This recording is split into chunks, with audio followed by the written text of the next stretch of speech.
Effect ന്യൂസിലേക്ക് സ്വാഗതം. Cinema artist and workers അസോസിയേഷൻ്റെ പുതിയ ഭരണസമിതി മുന്നിൽ വന്നിട്ടുണ്ട്. അത് പ്രസിഡന്റ് പറഞ്ഞിട്ടുണ്ട്. ഞാനിവിടെ പറയാൻ പോകുന്നത് നമ്മുടെ ഈ സംഘടന ചെയ്യുന്ന പ്രവർത്തനങ്ങളെക്കുറിച്ചാണ്. ഒന്ന്, സിനിമ ആർട്ടിസ്റ്റുകളെയെല്ലാം ഒരു കോർഡിനേറ്റർ മുഖേന സിനിമാ നിർമ്മാണ മേഖലയിൽ പങ്കെടുപ്പിക്കണമെന്നുള്ളതാണ്. കാരണം അതിനുള്ള വിഷയമൊന്നും ഇപ്പം തന്നെ 2025 2-ാം തീയതി 3-ാം തീയതിയൊക്കെ നമ്മുടെ ഫിലിം കോൺക്ലേവ് വിളിച്ചു കൂട്ടിയിരുന്നു. അതിന് അതിൻ്റെ ഒരു കരട് നയം തന്നെ ഗവൺമെൻറ്റിലേക്ക് അസംബ്ലിയിൽ സമർപ്പിക്കാനായിട്ട് ഗവൺമെൻറ് തയ്യാറായിട്ടുണ്ട്. അതിൽ പറഞ്ഞിരിക്കുന്ന കാര്യങ്ങളെല്ലാം ഓരോ സിനിമ ആർട്ടിസ്റ്റിനും അല്ലെങ്കിൽ സിനിമ വർക്കേഴ്സിനും വളരെയധികം ഗുണം ചെയ്യുന്ന കാര്യങ്ങളാണ് അതിൽ പറഞ്ഞിരിക്കുന്നത്. കരട് നിയമത്തിൽ പറഞ്ഞിരിക്കുന്നത്. അതുപോലെ തന്നെ ഞങ്ങൾ ഉദ്ദേശിക്കുന്നത് അത് തന്നെയാണ്. ഞങ്ങളും ഉദ്ദേശിക്കുന്നത് ഇപ്പോൾ പോഷ് എന്ന് പറഞ്ഞാൽ prevention of sexual harassment act അത് നടപ്പിലാക്കണമെന്നാണ് കോൺഗ്രസ് അസംബ്ലിയിലേക്ക് അവതരിപ്പിക്കാൻ കഴിയുന്നത് പറഞ്ഞിരിക്കുന്നത്. അത് ഞങ്ങളും അത് പൂർണ്ണമായി അത് അംഗീകരിക്കുന്ന ഒരു സംഘടനയാണ്. അതായത് അതുകൊണ്ട് തന്നെ അത് ഈ ഒരു കോർഡിനേറ്ററാണ് ഒരു സംഘടന മുഖാന്തരം ഈ ആർട്ടിസ്റ്റുകളെയും മറ്റ് വർക്കേഴ്സ് കൊടുക്കുകയാണെങ്കിൽ അവർക്ക് പൂർണ്ണമായും അവർക്ക് തുല്യവേതനവും ഈ പറഞ്ഞ പോഷനിൽ നിന്നുള്ള രക്ഷപ്പെടലും തുടങ്ങിയ മറ്റെല്ലാ കാര്യങ്ങളും വളരെ നിയമപരമായും സൗഹൃദമായും ചെയ്യാനായിട്ട് ഞങ്ങൾക്ക് കഴിയും. രണ്ടാമത് ഞങ്ങൾ ഉദ്ദേശിക്കുന്നത് പറഞ്ഞാൽ ക്ഷേമ പെൻഷൻ എന്ന് പറഞ്ഞാൽ ഞങ്ങൾ അവിടെ 1600 രൂപയാണ് സാധാരണ ഇതുവരെ കലാകാരന്മാർ അനുഭവിച്ചുകൊണ്ടിരുന്നത്. ഞങ്ങൾ മിനിസ്റ്റർമാരൊക്കെ സംസാരിച്ചു അങ്ങനെ പറഞ്ഞപ്പോൾ 2000 രൂപയ്ക്ക് ഒരു അലോട്ട്മെൻറ്റ് ആയിട്ടുണ്ടെന്ന് പറഞ്ഞു. പുതിയ അലോട്ട്മെൻറ്റ് വന്നിട്ടുണ്ട്, 1000 ആയിട്ടുണ്ട്. പക്ഷേ നമുക്കതല്ല ലക്ഷ്യം.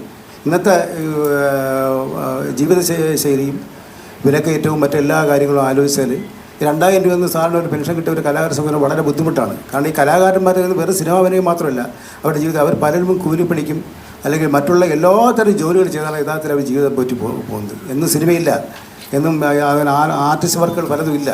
അങ്ങനെ അവർക്ക് ജീവിക്കണമെങ്കിൽ ഒരു മാസം മിനിമം ഒരു 5000 രൂപ കിട്ടുന്നതിനുള്ള ഒരു പ്രപ്പോസൽ ഞങ്ങൾ ഗവൺമെൻറ് കൊടുത്തിട്ടുണ്ട്. അത് അംഗീകരിക്കുമെന്നാണ് ഞങ്ങളോട് അവർ അംഗീകരിക്കാൻ തയ്യാറാകുമെന്നാണ് ഞങ്ങളുടെ വിശ്വാസം. അതിനുവേണ്ടി ഞങ്ങൾ വളരെയധികം പ്രവർത്തിക്കും. അതിനുവേണ്ടി ഞങ്ങൾ സമരങ്ങളും മറ്റുള്ള പ്രക്ഷോഭങ്ങളും നടത്താൻ തന്നെ ഞങ്ങളുടെ സംഘടന തീരുമാനിച്ചിട്ടുണ്ട്. മറ്റുള്ള കാര്യങ്ങളെല്ലാം പറയുന്നത് നമ്മുടെ ട്രഷറുണ്ട്. Treasurer all Kerala cinema artist and workers അസോസിയേഷൻ്റെ സംസ്ഥാനത്തിൻ്റെ ട്രഷററായി ഈയുള്ളവൻ നിയമിതനായി. അതിനുശേഷം ഒട്ടേറെ പ്രവർത്തനങ്ങളിലൂടെ ഇപ്പോൾ നൽകിക്കൊണ്ടിരിക്കുന്ന ക്ഷേമ പ്രവർത്തനങ്ങൾ വർദ്ധിപ്പിക്കുവാനും ഒക്കെ സാധിച്ചിട്ടുണ്ട്. എനിക്ക് വ്യക്തിപരമായി പറയുവാനാണെങ്കിൽ സിനിമ സീരിയൽ മേഖലകളിൽ ഇപ്പോൾ നടന്നുകൊണ്ടിരിക്കുന്ന ചില വിഷമതകൾ തുറന്നു പറയേണ്ട സാഹചര്യം തന്നെയാണ്. കാരണം ഒരു പ്രൊഡ്യൂസർ നൽകുന്ന വേതനമല്ല അഭിനയിക്കുന്ന ആൾക്കാരുടെ കൈകളിൽ എത്തുന്നത്. അത് നേരിട്ടറിയാവുന്നൊരു വ്യക്തിയാണ് ഞാൻ. കാരണം ഞാൻ അഭിനേതാവാണ്, സിനിമ സീരിയൽ അഭിനേതാവും കൂടിയാണ്. അതുകൊണ്ട് നേരിട്ടറിയാവുന്ന കാര്യമാണ്. പല ജൂനിയർ ആർട്ടിസ്റ്റ് എന്നുള്ള രീതിയിൽ അല്ലെങ്കിൽ പാസിങ് പോകുന്ന ആർട്ടിസ്റ്റുകൾ, അതല്ല എന്നുണ്ടെങ്കിൽ മറ്റേ ക്രൗഡിന് പോകുന്ന ആർട്ടിസ്റ്റുകൾക്കൊക്കെ 500-600 ഇന്നും വേതനം കിട്ടുന്നത്. പക്ഷേ കോർഡിനേറ്റർമാരും അതിൻ്റെ ഇടയ്ക്ക് നിൽക്കുന്ന സഹ കോർഡിനേറ്റർമാരും ഒക്കെ മേടിക്കുന്നത് 1000-1200 രൂപയാണ്. ആ നിലവിലുള്ള അങ്ങനെയുള്ള കാര്യങ്ങൾ മാറ്റപ്പെടണം. മാറി വരുന്ന ഈ ജീവിത സാഹചര്യത്തിൽ ചൂഷണം ചെയ്ത് ജീവിക്കുന്നവർക്ക് സ്ഥാനമില്ല എന്ന് തന്നെയാണ് ആൾ കേരള സിനിമ ആർട്ടിസ്റ്റ് വർക്കേഴ്സ് അസോസിയേഷൻ്റെ തീരുമാനം. അത് നടപ്പിലാക്കുവാൻ വേണ്ടി ഏതറ്റം വരെ പോകുവാൻ ഞങ്ങൾ തയ്യാറുമാണ്. അതുകൊണ്ട് ഇനിയിപ്പോൾ ഉള്ള ഞങ്ങളുടെ ഒരു തീരുമാനം, ഇപ്പോൾ നിലവിലുള്ള അംഗങ്ങൾക്കും ഇനി വന്നു ചേരുന്ന അംഗങ്ങൾക്കും ESI ആശുപത്രി സേവനങ്ങൾ സൗജന്യമായി ലഭിക്കുന്നതിനുള്ള നടപടികൾ നടത്തുവാൻ വേണ്ടിയിട്ട് അതിനു വേണ്ടിയിട്ടുള്ള കാര്യങ്ങൾക്കായി തയ്യാറെടുക്കുകയാണ്. അതുപോലെ തന്നെ നമ്മുടെ ആൾ കേരള ആർട്ടിസ്റ്റ് ആൻഡ് വർക്കേഴ്സ് അസോസിയേഷൻ്റെ അംഗങ്ങൾക്കും അവരുടെ മക്കൾക്ക് വിദ്യാഭ്യാസ ആനുകൂല്യങ്ങൾ, സ്ത്രീ ശാക്തീകരണ പരിപാടികൾ, KFCDH അതുപോലെ NFDC എന്നിവയുടെ സഹായത്തിൽ വിവിധ തരം ക്ഷേമ പദ്ധതികൾ നടപ്പിലാക്കുന്നതിനുള്ള ശക്തമായ നടപടികൾ നടത്തുവാനാണ് തീരുമാനിച്ചിരിക്കുന്നത്. അതിനു വേണ്ടുന്നിട്ടുള്ള പ്രക്ഷോഭങ്ങൾ, നേരത്തെ നമ്മുടെ പ്രസിഡന്റ് പറഞ്ഞ പോലെ പ്രക്ഷോഭങ്ങൾ സംഘടിപ്പിക്കുക തന്നെ ചെയ്യും. അതിനൊരു തീരുമാനത്തിൽ എത്തിക്കണമെന്ന് തന്നെയാണ് ഈയുള്ളവൻ്റെയും അഭിപ്രായം. ഞങ്ങൾ അവതരിപ്പിച്ചത് ഈ പറഞ്ഞ കാര്യങ്ങളാണ് നമ്മളിനി ഈ അടുത്ത വർഷങ്ങളിലേക്ക് നടത്താൻ തീരുമാനിച്ചിരിക്കുന്നത്. നിങ്ങളുടെ ഏവരുടെയും സഹകരണവും അതോടൊപ്പം തന്നെ ഞങ്ങൾ നടത്തുന്ന പ്രവർത്തനങ്ങൾക്കുള്ള നിങ്ങളുടെ സഹകരണം പ്രതീക്ഷിക്കുക മാത്രം ചെയ്തുകൊണ്ട് നിർത്തുന്നു.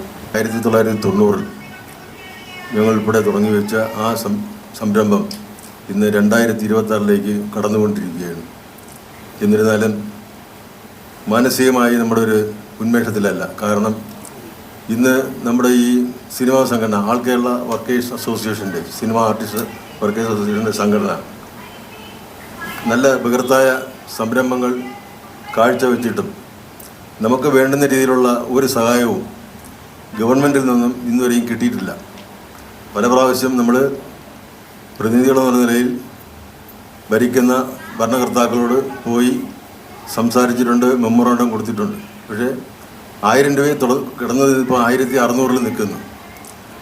നമ്മുടെ പ്രവർത്തകർക്ക് ഈ 1600 2000 കൊണ്ട് പോരാ.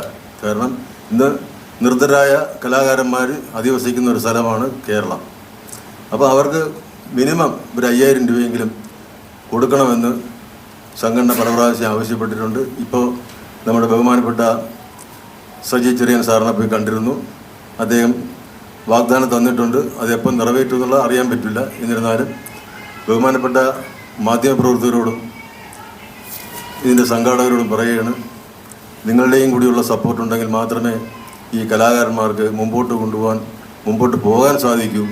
അവരുടെ കുട്ടികളുടെ വിദ്യാഭ്യാസം, ജീവിത ചിലവുകൾ ഇതൊക്കെ നടത്തണമെങ്കിൽ നമുക്ക് വേറെ വരുമാനമൊന്നുമില്ല.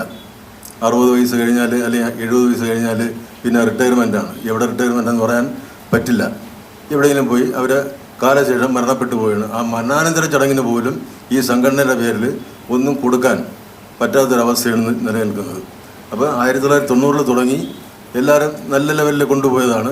പക്ഷേ അതിന് ശേഷം ഇത് പല മഴയത്ത് ഒരുക്കുന്ന കൂണുകളെ പോലെ പുതിയ പുതിയ സംഘടനകൾ ഉണ്ടാക്കി അതിനെ നശിപ്പിച്ചു. എന്നിരുന്നാലും ഈ സംഘടന ഭാർഗവി നിലയം പോലെ ഇന്നും നിലനിൽക്കുകയാണ്. അതുകൊണ്ട് നിങ്ങളുടെ എല്ലാ സപ്പോർട്ടുകളും ഞങ്ങളുടെ സംഘടനയ്ക്ക് തന്ന് ഇതിനെ ഒന്ന് പരിപോഷിപ്പിക്കണമെന്ന് മാത്രമേ പറഞ്ഞുകൊണ്ട് ഞാൻ വലിയറ വിജയകുമാർ, ജോയിൻറ്റ് സെക്രട്ടറി, നിർത്തുന്നു. സന്തോഷം. Thank you. വാർത്തകളും വിശേഷങ്ങളും അവസാനിക്കുന്നില്ല. മറ്റൊരു വാർത്തയുമായി വീണ്ടും കാണാം. അതുവരെ എല്ലാവർക്കും നന്ദി, നമസ്കാരം.